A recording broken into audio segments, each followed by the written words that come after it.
저희가 얼마 전에 양재역 서초동 건물을 실제로 사용하실 분한테 추천을 드린다, 그런 영상을 이제 저희가 촬영을 한 게 있습니다. 어제. 안녕하세요, 빌딩지연쌤입니다. 안녕하세요, 서현영 맞습니다. 제가 이제 두 분이랑 한 2년 가까이 있었잖아요. 네. 카메라 돌아갈 때 서마스터님의 표정 보면 오늘 좋은 일이 있는지 안 좋은 일이 있는지 보이거든요. 얼굴에 다 나타나는 스타일. 포커페이스를 잘 못 하시는 것 같아요. 맞습니다. 제가 그래서 섰다를 잘 못해요. 근데 오늘 되게 기분이 좀 좋아 보이시거든요. 네. 기분 좋은 일이 어제 있었습니다. 저희가 얼마 전에 양재역 서초동 건물을 실제로 사용하실 분한테 추천을 드린다, 그런 영상을 이제 저희가 촬영을 한 게 있습니다. 어제 계약이 됐습니다. 네. 진짜.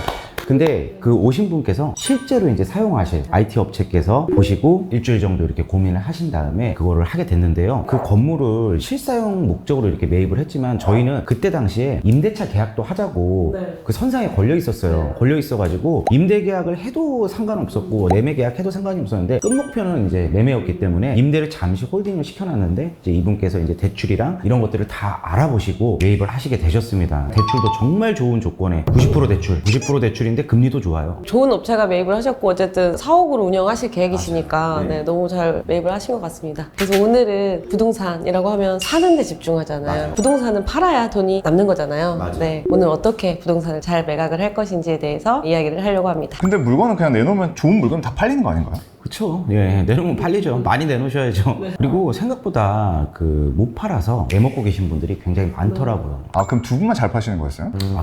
그런 거는 아닌데 네. 잘 팔리는 게 이유가 있더라고. 어쨌든 임대 잘 나가는 것도 그 이유가 있고 잘 팔리는 것도 이유가 있기 때문에 사는 사람들도 그 이유를 보고서 사는 거잖아요. 맞아요. 돈이 큰 돈 들어가잖아요. 그리고 많은 대출이 일어나기 때문에 하루 만에 결정되시는 분들도 있지만 마음에 드는 물건이 진짜 나타났을 때 적어도 2, 3일 정도 그 정도는 고민들을 하시더라. 근데 저는 개인적으로 궁금한 건데 강남 건물은 죽을 때까지 가지고 가는 게 좋다고 생각하거든요. 근데 왜 강남 건물주들이 건물을 파는 이유가 뭐예요? 이것도 건물 나름인 겁니다. 우리가 예를 들어서 아크로 리버파크 좋잖아요. 그렇죠? 아크로 리버파크 갖고 있으면 평생 그거 갖고 있어도 거기서 살아도 되잖아요. 근데 그걸 왜 팔까요? 파는 이유는 내가 현재 24평 살고 있으면 33평으로 이사하고 싶은 거고, 33평 살고 있으면 또 40평대로 또 이사하고 싶은 거고, 40평대 살다 보면 또 이제 50평대, 60평대 가고 싶은 거고, 그런 것처럼 강남 건물도요, 대지가 50평짜리 건물을 갖고 있다. 그러면 이제 그 사람들은 70평짜리 갖고 싶고 70평짜리 갖고 계신 분들은 100평짜리 갖고 싶고 100평 갖고 계신 분들은 뭐 150평, 200평 갖고 싶고 이면 쪽에 계신 분들은 대로변으로 갖고 싶고 이런 거예요. 그러니까 단계별로 이렇게 갈아타기라고 생각을 해주시면 될 것 같아요. 강남도 강남 나름입니다. 예를 들어서 도곡동에 갖고 계신 분들이 논현동에 사고 싶고 신사동에 사고 싶고 혹은 신사동에 갖고 계신 분이 청담동으로 가고 싶고 이런 식으로 갈아타기를 해야 되는 게 맞는 거고요. 건물뿐만이 아니고 모든 부동산 다 똑같습니다. 팔리기 전까지는 수익이 난 게 아니에요. 현금 들어오기 전까지는 그냥 사이버 머니라 생각하세요. 또는 이런 이유도 있을 것 같아요. 이제 내가 하다가 자금 상황이 부족해. 이럴 경우에는 내가 건물 팔아서 자금을 또 채우는 일을 또 하셔야 되니까 그런 경우에 또 이제 매물이 나오기도 하고, 또 어떤 경우에는 내가 이거 샀는데 이거 잘못 투자한 것 같아. 애매해. 이래서 좀 또 부동산에 또 다시 내놓는 경우도 있고, 그리고 또는 이제 오랫동안 갖고 계셨어. 한 3, 40년 갖고 계시다가 이제 상속을 해야 되시는 분들. 여러 경우가 되게 많은 것 같습니다. 근데 참 이해가 안 가는 게 상속 받으면 내가 강남 건물주인데 그걸 왜 파는 걸까요? 상속세가 생각보다 큽니다, 금액이. 그리고 상속을 하게 되면은요, 자녀분이 한 분 정도 계신다, 혹은 이제 손주가 한 명 있다, 이러면은 손주한테 내려가거나 자식한테 내려가거나 한 분한테 가면 깔끔하게 끝나는 건데, 형제가 둘, 셋, 넷 이렇게 있다, 그럼 지분이 나눠지잖아요. 그러면은 받으신 분들은 내 혼자 것도 아니고 형이랑 같이 있 거고 우리 누나랑 같은 거고, 이러니까 내가 마음대로 팔고 싶을 때 못 팔고, 그리고 예를 들어 임대료가 1,000만 원 들어왔어. 그럼 250만 원씩 나눠 가져야 되잖아. 그리고 세금도 나눠서 내야 되고. 관리도 되게 힘들더라고요. 맞아요. 상속 받았을 때 언니는 아무것도 안 하는데 동생이 관리하는 경우도 맞아요. 있고, 네. 그러면 또 여기서 조금 다툼이 일어나고, 네, 그런 경우도 있습니다. 그래서 이제 보통 저희가 상속받은 물건 싸게 이제 잡을 때 보면은 보통 이제 어르신분들 막 이렇게 휠체어 타고 나오시고, 그 밑으로 자제분들 한 5분 나오세요. 같이 나와가지고 막 옆에서 보필하면서 계약하고 그럽니다. 근데 그분은 끝까지 그걸 계속 가지고 계셨던 거예요. 그럼요. 네, 갖고 계시면서 힘든 게 뭐냐면 연세가 드셨는데 바깥을 못 나오시는 거예요. 왜냐면은 옛날 노후 건물이니까 승강기가 없어. 예를 들어 4층 주인 세대에 살고 있어. 한번 내려오려면 진짜 내려와야 되고, 그리고 또 올라가야 되고, 그러니까 옥상만 잠깐 가셨다가 그냥 그냥 뭐 집에 계시고 그래서 진짜 팔면은 바로 아파트 가세요. 아파트도 1층. 그러면 이제 결국 그런 분들이 매도를 하시잖아요. 가장 고민일 것 같은 게 그래서 내 건물을 얼마에 팔아야 될까라는 고민을 좀 많이 하실 것 같아요. 그런 분들이 가장 많이 실수하는 부분이 뭐 있나요? 누구든지 내 물건은 좋아 보이잖아요. 그래서 사실 호가에 조금 이제 유혹이 돼서 좀 비싸게 나오는 경우가 많은 것 같습니다. 그리고 두 번째는 그런 분들이 잘 모르시는 게 정말 몇십 년 만에 부동산을 이제 팔아보는 거잖아요. 일단은 누가 와서 이렇게 막 얘기를 하던 간에 되게 의심을 많이 해요. 어쩔 수가 없어. 그리고 막 이 사람들이 얘기하는 거 막 다 사기꾼 같고. 그리고 제일 중요한 게 세금 관련된 거 이런 거 잘 모르시고 그 다음에 거래를 안 해봤으니까 뭐 계약금 받고 중도금 받고 뭐 언제 퇴거하고 언제 잔금하고 이런 절차에 대해서 좀 약간 생소하니까 그런 경우들이 좀 있죠. 그래서 그런 물건이 한번 나와서 실제 거래가 되려면은 많은 부동산들이 붙어서 실제 계약 단계까지 가보고 한 두세 번 정도 깨져봐야 그래야 이제 이분이 정확하게 아세요. 그 기간에 이제 정확하게 세금도 그치, 시세도 정리하시고 알고 이제 세금도 알게 되고 어떤 중개사에서 어떻게 거래하면 되는지 이런 것까지 이제 정확하게 알게 되세요. 그 다음에 이제 보통 거래가 되죠. 그러면 이제 두 분도 결국 매각을 할 때 있어서 금액을 책정을 해야 되잖아요. 제가 알기로 처음에 디벨롭을 하기 전에 엑싯 예상 금액을 정해놓고 들어가시는 걸로 알고 있는데 그 매각가를 잡을 때 어떤 기준으로 잡으세요? 총 들어간 비용이라고 칠게요. 이게 제가 자금 스케줄표 자주 보여드리는데 매매가, 취등록세, 중개보수, 공사에 관련되는 비용 모두 다 1년치 이자비 이게 총 들어간 비용입니다. 총 들어간 비용에서 대출 금액을 제외하면은 실제로 내가 들어가는 현금 비용이 나와요. 재매각 가격은 내가 들어갔던 현금 비용에서 적게는 60%에서 많게는 70% 사이 이렇게 잡고 하고 있습니다. 저희가 한 4년 전 2020년도, 2021년도 그리고 22년도 초까지도 60%에서 70% 수익이 아니고 100% 수익이었어요. 20억 투자하면 20억 20억. 남는 구조. 그런 구조였는데 고금리를 겪으면서 전쟁을 겪으면서 공사비가 올라가고 이자가 올라가면서 결국적으로는 100% 수익을 하려면 아무리 땅을 싸게 잡아도 막는 구조가 아니더라고요. 부대 비용이 너무 많이 들어가다 보니까 세상을 받아들이고 수익을 이제 줄였죠. 근데 60, 70%의 수익률도 굉장히 큰 거라고 좋은 거야. 어머니 생각합니다. 세상에 그런 게 어딨어. 강남 땅만큼 안전하게 묻어놓을 수 있는 데가 어딨어. 단순하게 이렇게 생각하시면 됩니다. 내가 예를 들어 20억을 넣었어. 그러면은 세전 14억 번다. 원래 대부분 부동산을 내놓을 때 일반적으로 주변 시세를 확인하고 이 정도면 적당하겠다라고 판단을 하잖아요. 그런 식으로는 지금 가격 산정을 안 하시는 건가요? 그렇게 합니다. 이렇게 60, 70%의 수익이 남아야 되는데 그걸 다 더했을 때 재매각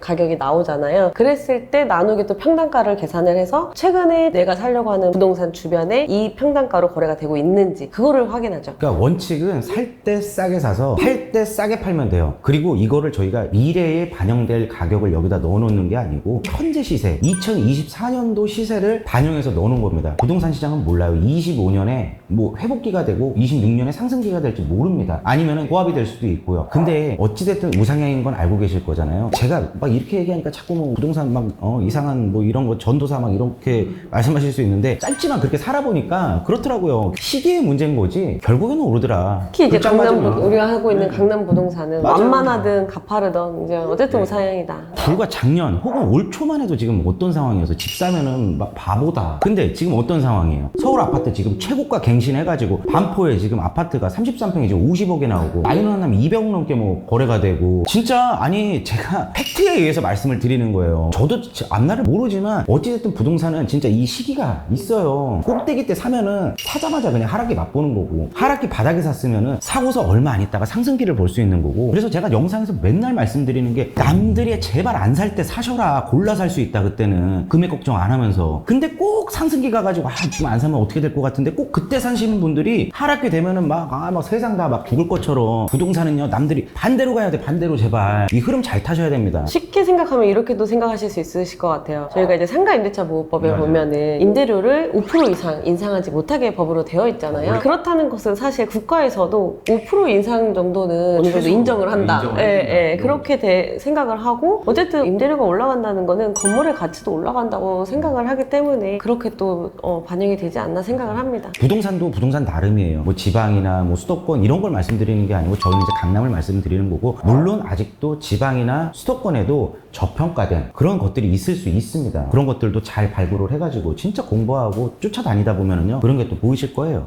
매도 얘기했는데 갑자기 또 매수 타이밍으로 갔는데 그러니까요. 매도에 대해서 제가 잘 생각을 해보면 어쨌든 상품화를 시키는 거거든요. 내가 이걸 상속을 해줘야 돼. 근데 이거를 어떻게 팔아야 될지 했을 때는 사실 금매로 조금 내는다거나 또는 우리가 신축을 해서 이걸 정말 멋지게 잘 지어서 실사용자에게 매각을 하던 임대를 주고 수익률을 맞춰서 임대 수익형으로 매각을 하던 이것도 상품을 만드는 거고 쉽게 생각하면은 상품화 할 돈까지 없으면은 그냥 금액을 낮추세요. 그리고 진짜 중요한 중요한 포인트는 중개사 잘 만나야 돼요. 매칭 잘 시켜주는 중개사 만나면 돼요. 근데 두 분이 생각할 때 혹시 이 건물을 팔 때도 타이밍이라는 게 있다고 생각하세요? 있어요. 얘기가 들어왔을 때 좀 더 받아볼까? 그러면은 이제 다음 사람 이제 오는 데까지 오래 걸립니다. 왔을 때 적절하게 잘 협의해가지고 약간 손해 보고 판다고 생각하시고. 저희도 느꼈잖아요. 네, 맞아요. 그때 만약 계속 우리가 85억 에 85억 계속 고집했었어 봐. 84억 해달라고 했었는데 안 하겠다 이랬는데 6개월이 걸렸어요. 81억에 파는 81억까지 오는 6개월 네, 걸렸어요. 네. 그러니까 기회가 자주 오는 게 아니니까요. 부동산은요. 사는 것도 어렵지만 파는 건 더 어렵습니다. 맞는 사람이 나타났을 때는 잘 정리하시는 게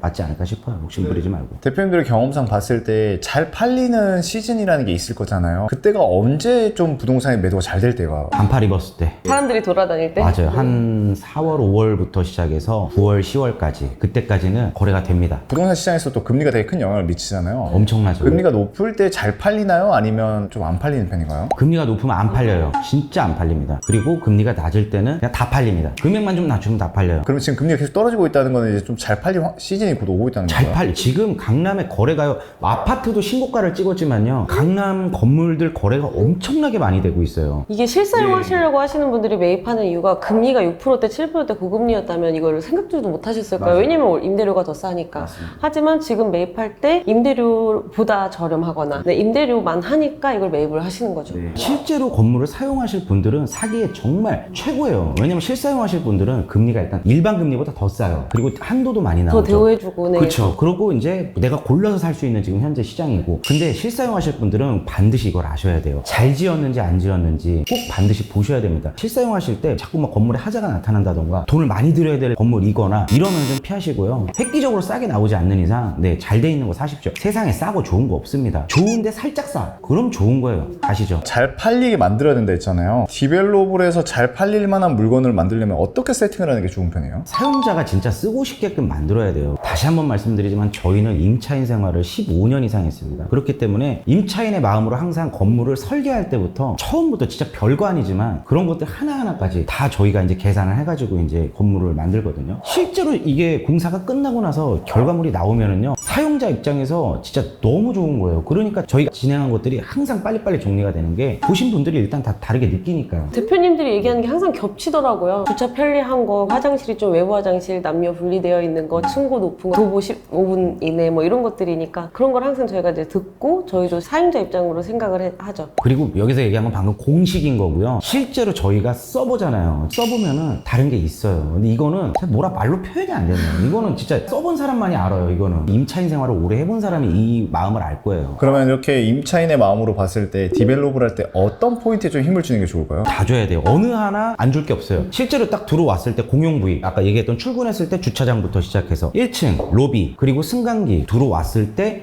보여지는 바닥, 천장, 벽, 내가 사용할 화장실, 내 공간, 테라스, 조명 어느 하나 안 중요한 게 없습니다. 다 중요합니다. 근데 그건 누구나 다 아는데 왜 그렇게 안 하는 거예요? 돈을 아끼려고 하거나 혹은 센스가 없는 거죠. 또 사람들이 다 알면서도 옛날로 따지면 그런 거 있잖아요. 한때 꽃무늬 벽지가 되게 유행했던 적이 있었어요. 한 18년 전? 포인트 벽지라고 하죠. 네, 포인트 벽지. 그때 당시 포인트 벽지를 좋아하는 사람이 있었는데 모던하게 좀 약간 모양 있는 벽지가 또 있었어요. 근데 이렇게 좀 모던하게 해놓은 집들 있죠. 가서 봐보면 이 집이랑 이 집이랑 월세가 달라요. 집 꾸며놓은 거 자체가 달라요. 꽃무늬로 생각하고 꾸며놓으신 그 정도 센스 감각이 있으신 분은 집 월세가 100만 원을 못 넘어요. 근데 모던 감각으로 이제 꾸며놓으신 분들 같은 경우 월세가 막 150만 원씩 했었거든요. 새로운 무늬 막 네, 이런 거. 맞아요. 저는 그래서 옛날부터 좋은 집도 많이 보러 다니고 좋은 건물, 좋은 사무실, 좋은 상가 다 보러 다녔거든요. 그리고 현재도 보러 다니고 있고 그거를 갖다 만들어내고 있잖아요. 18년 동안 그걸 봐왔기 때문에 거기서 배울 수 있는 거, 그리고 최근에 미국 갔다 와서도 거기에서 배운 것들, 이런 것들을 다 접목을 시킵니다. 그렇다고 시킨다고 해서 공사비가 더 올라간다 이런 것도 아니에요. 어차피 조명 달 거 저런 걸로 달고, 어차피 바닥 마감할 거 이런 걸로 마감하고, 어차피 벽 마감할 거 이런 걸로 마감하고, 어차피 돈 들어가요. 근데 그거를 갖다 좋아 보이는 걸로 하는 거죠. 사용자들이 좋아할 만한 걸로. 마지막 궁금한 건데 만약에 매도자가 매도 가격을 터무니없이 잡아버리면 중개사들이 그런 물건을 잘 소개 안 하나요? 아니, 쳐다보지도 않아요. 그런 집하고는 연락도 안 해요. 전화 많이 안 갈 거예요. 2020년도에 봤던 매물이 지금 현재까지도 그 가격에 그대로 있습니다. 그런 매물이 꽤 많아요. 강남에 지금. 그 집은 팔 생각이 없는 거예요. 팔 생각이 없는 그냥 거야. 부르는 거야. 평당 3억 주면 팔게. 시세보다 너무 뭐 동떨어지게 얘기한다는 거는 그냥 팔 생각이 없다는 얘기예요. 그냥 팔기 싫다는 얘기를 그렇게 돌려서 하는 거겠지. 오늘은 이렇게 건물을 잘 매도하는 방법에 대해서 이야기를 나눠봤는데요. 팔려고 한다, 꼭 팔아야 된다 이럴 때는 조금 욕심을 내려놓으시면 팔린다 라고 말씀드리고 싶습니다. 오늘도 영상 시청해주셔서 감사드리고요. 저희 다음에 또 좋은 컨텐츠로 찾아뵙도록 하겠습니다. 감사합니다. 감사합니다.